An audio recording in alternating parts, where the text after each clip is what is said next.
ထမအောင်ဆုံးမြင်မြန်ထားတဲ့မိကွန်းရှင်ကကြတော့ဥကျော်လှိုင်ပါဆရာတောင်းပလာပါနေပြီးတော့မိကွန်းမြင်မြန်ထားတာဖြစ်ပါတယ်သူမေးမြန်းထားတာကြတော့ဆရာဦးဆန်းလင်းခမရတဲ့ဘုန်းကြီးကျောင်းဝင်းအတွင်းမှာလူတော်တော်များများကဖက်နှက်စီးပြီးသွားလာနေရကိုတွေ့ရပါတယ်တဲ့ဒါကိုသိကြလို့မေးကြည့်တော့တဲ့တိမ်သမုတ်တဲ့နေရာနဲ့လွှဲရင်တဲ့ဖက်နှက်စီးနှင်းလို့ရတယ်လို့လည်းပြောကြပါတယ်ဆရာတဲ့ဒါကြောင့်ဘုန်းကြီးကျောင်းဝင်းအတွင်းမှာဖက်နှက်စီးရမရဆိုတာသိကြပါတယ်တဲ့တခြားဖက်နှက်မစီးတဲ့နေရာတွေရှိရင်လည်းပြောပြပေးပါသိကြပါတယ်ခင်ဗျာဆိုပြီးမေးမြန်းထားပါဆရာဒီဖက်နှက်စီးတယ်မစီးတယ်နဲ့ပတ်သက်ပြီးတော့ဆက်လင်းပြီးတော့ပေါ့နော်ဒါရကပြုထားတဲ့ဟာတွေကပါဠိတစ်ခုရှိတယ်ဗျာအဲ့ဒါဘာလဲလဲဆိုတော့ရာဇကိယပုပ္ပေစေတိခြင်းကနေတဲ့တနည်းအားဖြင့်ပြောရင်တော့ဗေမသာရနဲ့ပတ်သက်တာပေါ့နော်ဗေမသာရမင်းကြီးပေါ့ဗေမသာရမင်းကြီးဟာသူကခြေထောက်ကိုဓာခွဲခံရတာဓာခွဲခံရတာဘာကြောင့်လဲဆိုတော့ပုပ္ပေစေတိခြင်းကနေသူရှေးခါတုန်းကဒီစေတီတော်ရင်ပြင်ပေါ်မှာဖက်နှက်စီးပြီးတော့ဒီသွားခဲ့ဘူးလေတဲ့နောက်ပြီးတော့အတော်ဟေတိပါတိဟိအကမိတ်တွားပေါ့အတော်တေဟိပါတိဟိဆိုတာသူကညစ်ပေနေတဲ့ခြေထောက်နဲ့တန်ဃာတော်တွေအတွက်ခင်းထားတဲ့ဖျာပေါ့အခင်းဒီပေါ်မှာလဲသူအကမိတ်တွားဆိုတာနင်းပြီးတော့သွားလိရှိတယ်ပေါ့အဲ့ဒီကြီးရဲ့ဟိုအကုသိုလ်ဝိဘက်ကြောင့်ဒီလိုမျိုးဖြစ်တယ်ပေါ့လေအဲ့လိုပါဠိလေးတစ်ခုရှိတယ်ဖက်နဲ့ဆက်ပြီးတော့ကိုးကြတာအဲ့ဒီပါဠိတွေကိုကိုးကားပြီးတော့ရှေးဆရာတော်ကြီးတွေကဒီစေတီတော်ရင်ပြင်တို့နော်နောက်ပြီးတော့ဘုန်းကြီးကျောင်းဝင်းတို့ပေါ့တနည်းပြောရင်တော့ယတနာ၃ပါးနဲ့ဆက်တဲ့ဟာတွေပေါ့အဲ့ဒါတွေကတမတန်ထိတယ်ရှလွယ်တာဖြစ်တဲ့အတွက်ဖက်နဲ့စီးခွင့်ကိုဟိုမပေးချင်ကြဘူးဆရာတော်ကြီးတော်တော်များများဒါလည်းပဲသရပညာကရုဏာတွေရဲ့ပြဋ္ဌာန်းချက်နဲ့ထုတ်ထားတာပဲပေါ့နော်ဘာဖြစ်လို့လဲလို့ဆိုတော့တချို့ဘုန်းကြီးကျောင်းတွေဆိုရင်ကျောင်းမှာတန်ခိကကျောင်းဆိုတာရှိတယ်တချို့ကပုဂ္ဂလိကကျောင်းတန်ခိကကျောင်းဆိုရင်သူကပိုသတိထားတယ်တန်ခိကကျောင်းမှာသူကလူမပြောနဲ့ယဟန်တွေတောင်အနေထိုင်မတတ်ရင်အကုသိုလ်အပြစ်တွေအရန်ကြီးမားတယ်အဲ့တော့အတော်တေဟိပါတိဟိ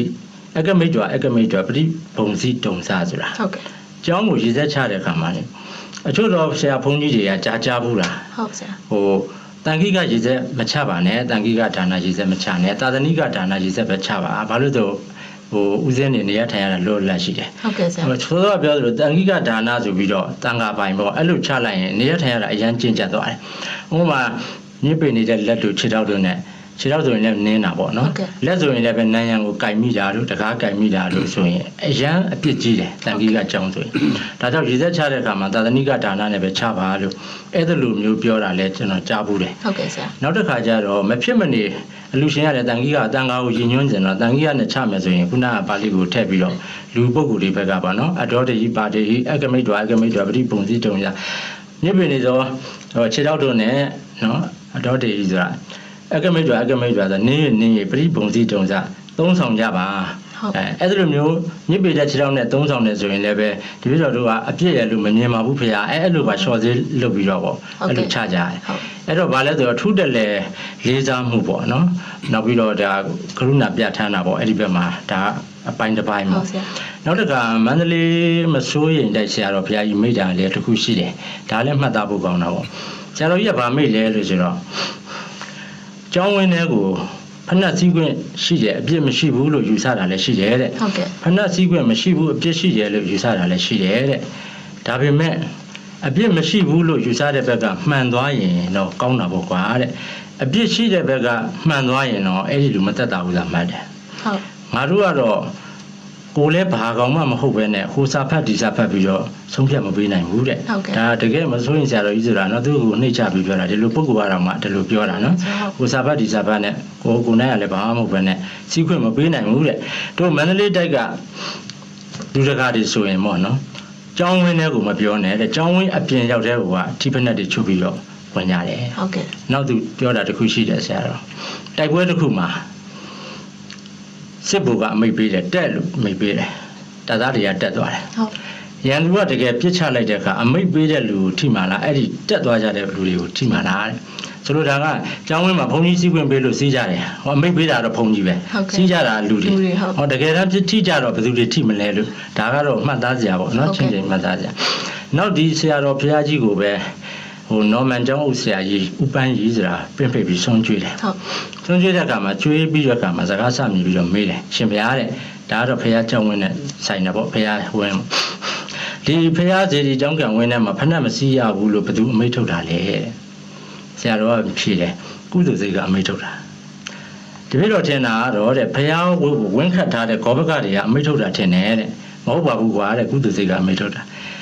တခါကြီးအတန်တန်မှာမြတ်စွာဘုရားရှင်ကိုကြည်ညိုတဲ့စိတ်လေးစားတဲ့စိတ်ရှိတယ်လို့ဆိုရင်ယူသေးတဲ့စိတ်ရှိတယ်ဆိုရင်ကြောင်းဘုရားဝင်းနဲ့မပြောနဲ့တဲ့ဘုရားကိုဒီလိုလှမ်းမြင်တဲ့ဘုရားဖနှက်ချွတ်တယ်ဟုတ်ကဲ့ပါဆရာကြည်ညိုတဲ့စိတ်ယူသေးတဲ့စိတ်လေးစားတဲ့စိတ်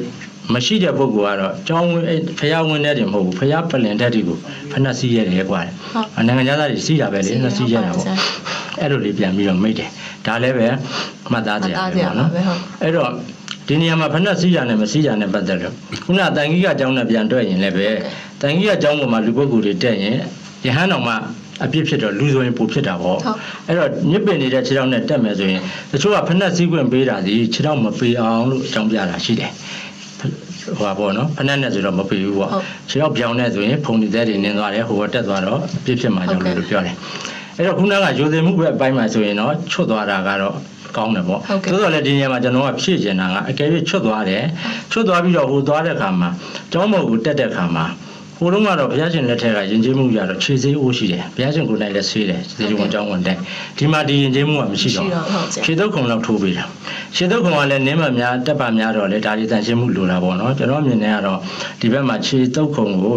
ဟိုမစီးဘဲနဲ့ခြေတော့ပြောင်းနဲ့သွားမယ်ဆိုရင်လည်းခြေစေးအိုးမထားနိုင်ဘူးဆိုရင်ခြေစေးအိုးကလည်းအားလုံးအတွက်စင်ပြေကြမှာပြင်မယ်ဒီဘက်နဲ့စီးချက်လူတွေဘာလဲကိုးကားဖြစ်မှာပေါ့နော်ခြေစုပ်ကုံအကျန်းတစ်ခု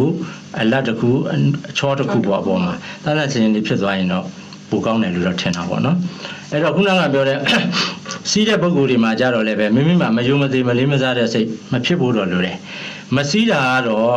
ဟိုရှင်းတယ်ဟုတ်ကဲ့ဆိုလိုတာကလူတယောက်ကဘုရားဝင်တယ်သို့မဟုတ်ကျောင်းဝင်တဲ့ကိုဖနှက်ချော့ပြီးကြိုင်လာတာရင်သူကိုယ်နဲ့လည်းစိတ်ရှင်းပြီးတော့စိတ်ချမ်းမြေရတယ်မြင်ရတဲ့ပုံကိုတွေ့ရလဲကြည်ညို့ဖို့ကောင်းတယ်ဖဏကြီးတခါကားနဲ့ဝင်သွားတာနဲ့ဖဏချုပ်ပြီးသွားတာနဲ့မြင်ရတဲ့လူကလည်းစိတ်မကြည်ညို့နိုင်ဘူးလေဒီလိုဟာတော့ရှိတာပေါ့နောက်အစိုးမထွက်တဲ့ကျင်တဲ့ဟာတခုရှိတယ်ဟိုတုန်းကဝါဒတခုရှိတယ်ဗျာရွှေပေါင်းလုံးစေတီနဲ့စီးတဲ့ဖဏတသားတည်းမထားနိုင်ရင်ဒါဗုဒ္ဓဘာသာမဟုတ်ဘူးသူကပရမတ်ဆန္ဒပေါ့ဗျာနော်ရုပ်ပဲပေါ့နော်အစိမ့်နေရနဲ့ဆဲဆိုတာနဲ့တတ္ထဆိုတဲ့ရုပ်ပဲဒါကိုတရားနဲ့မမြင်ရင်ဒီပုဂ္ဂိုလ်မဟုတ်သေးဘူးဗုဒ္ဓဘာသာဖယားရှင်ဇေဒီကလည်းပဲအထက်ကလယုတ်၈ပါးဖဏကလည်းအထက်ကလယုတ်၈ပါးအတူတူပဲလို့သဘောထားအဲ့ဒါကြောင့်ပန်းတော်ရဝါဒအဓမ္မဝါဒဖြစ်ခြင်းညာခံရတယ်ဒါကြတော့လည်းမဟုတ်ဘူးဒီဘက်ကနော်အဲ့တော့ကျွန်တော်ညီကုန်းချုပ်ကွန်ကလူးရှင်းပြောချင်တာကတော့မြတ်စွာဘုရားရှင်တို့ဟိုတန်ခါးတွေကိုယူသေးတဲ့နေ့မှာ၃နည်းရှိတယ်ခုနကကျွန်တော်အများအားပြောနေတဲ့သုတ်တန်ဝီနီးအပိဓမ္မာနဲ့ပေါ့ကောင်းပြီသုတ်တန်ဝီနီးနဲ့ကိုအရင်ပြောမယ်ဘုရားကျောင်းဝင်ဖြစ်စေဇေဒီကျောင်းဝင်ဝင်းကံဖြစ်စေအိန္ဒိယတဲ့ဖဏမရှိရသို့မဟုတ်ဖဏချွတ်ပါဟုတ်ကဲ့သို့မဟုတ်ဖဏချွတ်ခြင်းဖြင့်ကုသိုလ်ယူပါအမျိုးမျိုးရှိလိမ့်မယ်ဟုတ်ကဲ့ပါဆရာဆိုင်မှုမြင်လို့အဲ့ဒီနေရာရောက်တဲ့နေရာစပြီးချွတ်ရင်ဝီနီးနေရာနေပြီးတော့ပူဇော်လိုက်တာပဲခင်ဗျာဝီနီးဆိုတာစိတ်ကံဟုတ်ကဲ့အဲ့ဒါလိုမှမဟုတ်ဘူးအဲ့ဒီနေရာလည်းမရောက်ဘူးအဲ့ဒီဆိုင်မှုလည်းမရှိဘူးသူဇေဒီကိုလှမ်းမြင်နေရတယ်ဖះကိုလှမ်းမြင်နေရတယ်ရိုးသေးစွာနဲ့ကောက်ပြီးချွတ်လိုက်တယ်ဆိုတော့ရွှေတကုံပေါ့ဗျာအရှိဘက်ဘုံကကျွန်တော်ကားစီးပြီးသွားမယ်ရွှေတကုံမြင်တယ်အများသောအားဖြင့်တော့လက်ကိုလမ်းချီတယ်ဒီဖះကိုချွတ်ရမှမသိဘူးဟုတ်ကဲ့အဲ့လိုလက်ကိုချီရင်ရိုးသေးထိုက်တယ်ဆိုပြီးချီရတဲ့ဖះသူရိုင်းတယ်ဆိုတော့ဒါလေးကုပြီးနာချွတ်ပြီးတော့လုပ်လိုက်တာဒီတုတ်တန်နေရကြည်ညိုတာတမာတိနေရကြည်ညိုတာခုနကဝီနီးနေရကြည်ညိုတာနော်စိကန်းနေရကြည်ညိုတာဖះလည်းမမြင်ဘူးဆိုင်းပုတ်လည်းမရှိဘူးကိုယ်အိမ်မှာပဲဖြစ်စေသွားရင်လာရင်ပဲဖြစ်စေဗုဒ္ဓနုဒတိလုပ်တယ်ဗုဒ္ဓဂုဏ်တော်ပွားများပြီးကြည်ညိုပွားများတဲ့ဖြစ်လို့စီးကြတဲ့ဖဏလေးကောက်ချွတ်လိုက်တာဒီအဘိဓမ္မာနဲ့ကြည်ညိုတာအဲ့တော့သုတ်တံဝီနီးဘိဓမ္မာဤသုံးခုမှာတနည်းနည်းနဲ့တော့ကျွန်တော်တို့ကကြည်ကိုကြည်ညိုရမယ်ထွေလီကာလီတွေလျှောက်ပြောနေဒီခေတ်ကတော့ဆုံးမှာမဟုတ်ဘူးလေနော်ဒါကြောင့်ချွတ်လိုက်တာကတော့အကောင်းဆုံးဖြစ်လိမ့်မယ်မြင်ရသူကိုယ်၌လည်းစိတ်တန့်ရှင်းပြီးတော့ကြည်လင်တယ်မြင်ရသူလည်းကြည်ညိုတယ်ပေါ့နော်အဲ့ဒါလေးပြောချင်ပါတယ်ဟုတ်ကဲ့ပါဆရာအဲ့ဒါတော့ဦးကျော်လိုင်းသူမင်းမြတ်ထားရနော်မိကုန်းနဲ့ပတ်သက်ပြီးတော့ကျင့်နေမယ်လို့လည်း